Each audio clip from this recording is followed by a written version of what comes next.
Salutations, bienvenue dans cette nouvelle vidéo. Aujourd'hui je ne vais pas vous présenter un tour de magie, mais je vais vous présenter plusieurs petits tours de magie, plusieurs petits effets, avec en revanche une seule technique. Une technique que vous connaissez sûrement, mais une technique qui est assez simple à réaliser une fois qu'on sait bien la maîtriser, et qui pourtant va nous permettre de réaliser une multitude d'effets, et surtout des effets qui sont extrêmement impactants sur le spectateur. Alors vous êtes beaucoup par exemple à me poser des questions concernant le Magic Pack par exemple.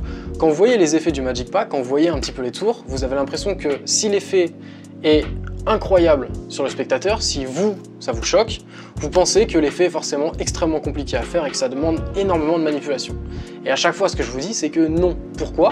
Parce que justement, on utilise des techniques qui sont très simples à faire, et c'est des techniques qui nous permettent de réaliser des effets qui sont extrêmement impactants sur le spectateur. Bien là, c'est la même chose. Une technique simple, des effets extrêmement impactants. Vous allez voir directement dans la démonstration de la vidéo. Ok, alors du coup, je vais vous montrer différentes techniques. Première technique, par exemple, on va venir prendre une carte, l'As, et ce qu'on va faire, c'est qu'on va tout simplement venir le perdre au milieu du jeu. Et pourtant, c'était très rapide, mais si je fais juste ça, hop là, l'As est remonté sur le jeu. Alors là, ce qui est assez fou, c'est que si maintenant je coupe le jeu de cette manière-là, bien évidemment, on est d'accord tous ensemble pour dire que l'As ne peut pas être au-dessus du jeu. Donc on va regarder. Est-ce que là c'est au-dessus du jeu? Non, on a un 7 de cœur. Pourtant, si je pose le 7 de cœur ici, et que j'effectue cette petite passe magique, attendez, hop là. C'était très rapide, mais l'As vient de passer au-dessus du jeu. Alors où est le 7? C'est très simple.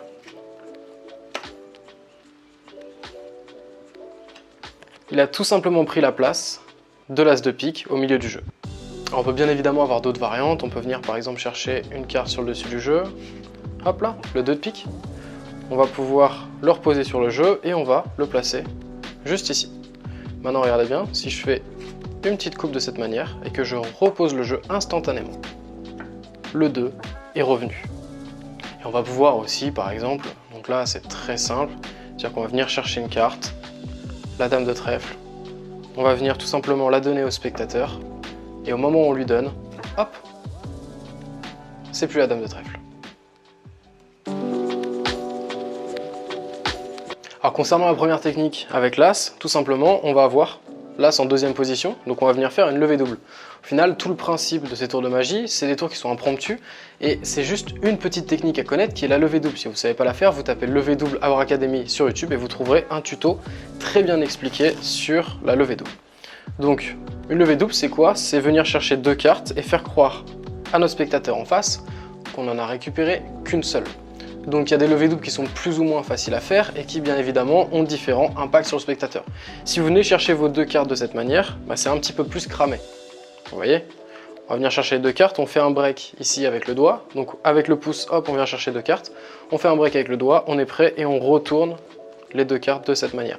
On vient toujours les récupérer entre pouce, index et majeur, comme ça. Maintenant, moi, la technique que j'utilise, et je l'utilise justement parce que elle est beaucoup plus naturelle, c'est que je vais venir avec mon petit doigt de cette manière, et je vais venir effeuiller deux cartes, vous voyez, très légèrement. Ensuite, mon annulaire vient remonter le jeu, mon majeur et mon pouce vont pousser la carte de manière naturelle, les cartes au final, puisqu'il y en a deux. Là, ça donne vraiment l'impression qu'il n'y a qu'une seule carte. Et ensuite, je vais venir récupérer les cartes de cette manière et je peux montrer mon As. Donc une fois que j'ai fait ma levée double, que j'ai pris une levée double, je vais venir la reposer délicatement de cette manière comme une page de livre, hop là. Et ensuite, eh bien, je vais venir faire glisser la carte qui, bien évidemment, n'est pas l'As, au milieu du jeu. Le spectateur a l'impression qu'on a mis l'As au milieu du jeu, alors qu'en fait l'As est toujours resté ici puisque c'était une levée double. Et maintenant, une petite passe magique et on lui explique qu'on a réussi à téléporter la carte sur le dessus du jeu. Voilà pour le premier petit effet. Maintenant pour le deuxième petit effet, qu'est-ce que je fais? Je vais effectuer une fausse coupe, c'est-à-dire que je vais tenir le jeu en biddle, je vais venir couper avec ma main, de cette manière avec le doigt ici l'index, je viens couper le jeu, et en fait le paquet du dessus, eh bien il va rester au-dessus puisque je tourne le jeu de cette manière. Donc vous voyez là c'est toujours ici. Donc cette fausse coupe, je coupe comme ça et hop, hop. Ça donne l'impression que le jeu a été coupé alors qu'il n'a pas été coupé. L'As est toujours sur le dessus du jeu. Donc le spectateur pense que l'As du coup, comme j'ai coupé le jeu en deux, se retrouve à peu près au milieu du jeu. Je vais donc l'accompagner dans ce raisonnement-là en lui montrant que l'As est plus sur le dessus du jeu, en faisant une levée double. Hop, vous voyez. petite levée double. On lui montre du coup que là c'est plus sur le dessus du jeu, alors qu'en fait j'ai fait une levée double et que là c'est bien sur le dessus du jeu. À ce moment-là, le spectateur est sûr que j'ai coupé, de toute façon il n'en a pas vraiment douté. Et là, je repose la carte et très vite je lui dis regarde bien ce que je vais faire, hop là. La carte s'est téléportée sur le dessus. Là vous prenez votre as, soit vous le mettez dans la bouche, soit vous le mettez à côté sur la table, je vais le mettre ici, et vous expliquez, vous dites alors du coup si là c'est tombé sur le dessus, où est le 4 de pique? Est-ce qu'il est en deuxième position? Alors oui, il est en deuxième position. Mais ce qu'on veut faire croire, c'est que les cartes se sont téléportées. Donc là, on va faire une coupe de cette manière. Et en fait, dans le mouvement de faire la coupe, je vais couper le jeu, rapidement comme ça, et je vais pousser de cette manière la carte au milieu. Donc si vous êtes assez rapide, ça va donner l'impression que vous coupez le jeu comme ça et que vous poussez la carte. Alors qu'en fait, vous coupez le jeu comme ça et vous poussez la carte. Vous voyez la subtilité?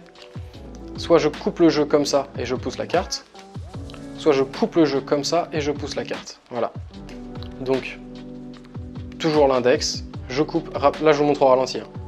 Et hop, je pousse la carte et je montre, j'explique que les cartes se sont téléportées, se sont inversées, et que le 4 de pique a pris la place de l'as de pique avant. Ce qui va renforcer l'idée que l'as de pique était bien au milieu du jeu au départ. Donc voilà la petite nuance que j'utilise, c'est des effets que j'ai créés, que j'aime bien, qui sont très impromptus et qui fonctionnent très bien. Maintenant pour le dernier effet, c'est encore très simple, on vient effectuer une levée double, hein, donc là je vous montre très lentement, j'ai ma levée double ici, je montre une dame de trèfle, ensuite je viens reposer, mais c'est une levée double, donc je viens reposer mes deux cartes juste ici, et là la différence c'est que je vais prendre ce que le spectateur pense être la dame de trèfle alors que la dame de trèfle est toujours ici, et je vais couper ici le jeu avec une coupe charlier, hop. Donc je donne vraiment l'impression que la dame de trèfle a été perdue du coup dans le jeu. Et là je vais expliquer au spectateur qu'à partir du moment où je vais poser le jeu, elle va tout de suite remonter directement. Ce qui paraît être un effet totalement impossible pour le spectateur. Donc si je fais 1, 2, 3, hop là, et la dame de trèfle est remontée sur le jeu. Voilà pour les petits effets que vous pouvez faire avec des levées doubles, il y en a plein d'autres. Je trouvais ça intéressant de ne pas vous montrer un tour de magie, mais vous montrer des petites techniques impromptues. Il y a quelques techniques que je vous ai déjà montrées en vidéo, mais vous ne les avez pas forcément toutes vues. Là, ça permet de vous montrer ce qu'on peut faire et avec un petit peu de créativité, vous pouvez mixer les effets les uns avec les autres et croyez-moi que ce genre de tour-là vous rend complètement fou vos spectateurs alors que c'est très simple. Il suffit juste de maîtriser la levée double, vous maîtrisez la première simple avec le doigt et ensuite la deuxième avec le petit doigt. Voilà, si vous voulez aller plus loin, bien évidemment, il y a une formation qui est offerte, c'est dans la description, le premier lien en description. Vous aurez 3 tours de magie qui sont professionnels, qui sont très faciles à faire et qui sont pourtant très impactants sur le spectateur. Et sinon, eh bien, il y a le Magic Pack, qui est le pack de magie qui va vous permettre de passer au niveau supérieur. Quant à moi, je vous dis à très bientôt pour un prochain tour de magie. Salut à vous!